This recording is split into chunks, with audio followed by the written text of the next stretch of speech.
আসসালামু আলাইকুম। ওয়ালাইকুম সালাম। কি হয়েছে আপনার এখানে? সোমবারের রাত গত এই 12টা বাজে 12টা একটা মতো বৃষ্টি হয়েছে। বৃষ্টির পর আমি মেশিন করে দেখছি, আমার মেশিন আছে। বৃষ্টির পরে সকাল আইছি মেশিনে এই যে সিং খুঁজে আমার মেশিন নিয়ে গেছে।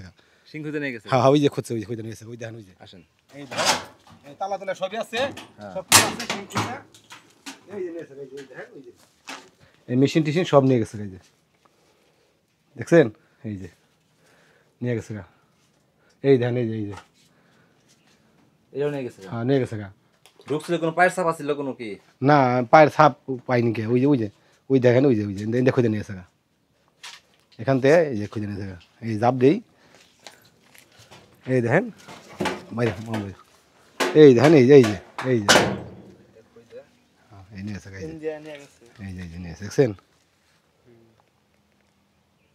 সকালে আমি স্টার্ট দেবো, আমার মেশিনটা নিয়ে গেছে গা। মেশিনের দাম আছিল কত টাকা? মেশিনের এসে মোটর আছিল এসএ মোটর কয় গোড়া ছিল? 5.5 গোড়া। 5.5 গোড়া? হ্যাঁ, এসে মোটর 5.5 গোড়া। আচ্ছা আচ্ছা। আবার এই যে মেশিন দেখলাম আবার এটা নতুন কিনছি, পুরান কিনে আনছি। মানে পজেট আছে আপনার? হ্যাঁ, পজেট, এই যে পজেট আছে, এই যে হ্যাঁ পজেট। এখানে চালান লাগবো, এই যে পজেট জাবর দিচ্ছি, এখানে তা তো পজেট জাবর দিচ্ছি, এই খেতারা উলেলি করতেছে, রাগারি করতেছে, বাধ্য মতো এখানে আমি ঋণ পাতি করে এটা কিনে নিলাম। লসই তো এখানে, তাছাড়া তো কোনো কথা নাই। কত এটার দাম? এটা আছে 24,500। ওটা হয়েছিল, ওটা ওই পাম্প সহ কিনছিলাম 33,000 টাকা দিয়ে। পাম্প থুয়ে গেছে, মোটরটা নিয়ে গেছে। আমার নাম ফজল হক গনি, বাড়ি। সব নিয়ে গেছে খুইলা, ওই ধান, ওই যে এই যে এই যে যন্ত্রপাতি, এই যে সব খুইলা যন্ত্রপাতি মাতি সব নিয়ে গেছে, সব খুইলা নিয়ে গেছে যন্ত্রপাতি, যা যা চাল সব নিয়ে গেছে। আসসালামু আলাইকুম। তো আমরা আছি এখন নাগপুর থানার মোকনা ইউনিয়ন গনি গ্রামে। এই গ্রামের একটা চক আছে, সেই চকে অনেকগুলা প্রজেক্ট আছে, সেচ পাম্প।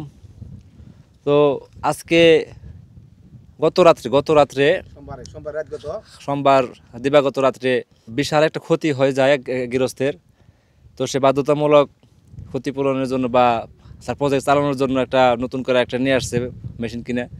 তো এখন কথা হচ্ছে যে যার যার প্রজেক্টগুলা দেখে দেখে রাখবেন, কারণ এখন তো যেহেতু এলাকায় অনেক চোর বাড়ছে, এখন কারে সন্দেহ করবে, না ধরতে পারলে কারো সন্দেহ করা সেভাবে যায় না। তো সবাই সবারটা সাবধান রাখবেন, সবাই দেখে রাখবেন, সবার নিজ দায়িত্বে নিজেরটা দেখে রাখবেন, কারণ ক্ষতি হইলে যদি নেওয়া যায়, যারটা নিব তার ক্ষতি হইব, আর কারো যাইব না। আজকে উনি একটা সেকেন্ড হ্যান্ড নিয়ে আসছে বাধ্যতামূলক, কারণ ওনার প্রজেক্ট চালাইতেই হইব। টাকা ধার করে উনি একটা নতুন সেকেন্ড হ্যান্ড নিয়ে আসছে। উনিও খুব একটা যে মানে যারা খেতে খামারে কাজ করে, কৃষি কাজ করে, তারা খুব একটা ধনী বা বড় লোক, তার কাছে সবসময় টাকা পয়সা থাকে না। তারা যা আবাদ করে তারা দেশে সেটা নিয়েই চলে। তো সবাই সাবধান থাকবেন, সতর্ক থাকবেন, ভালো থাকবেন। আসসালামু আলাইকুম।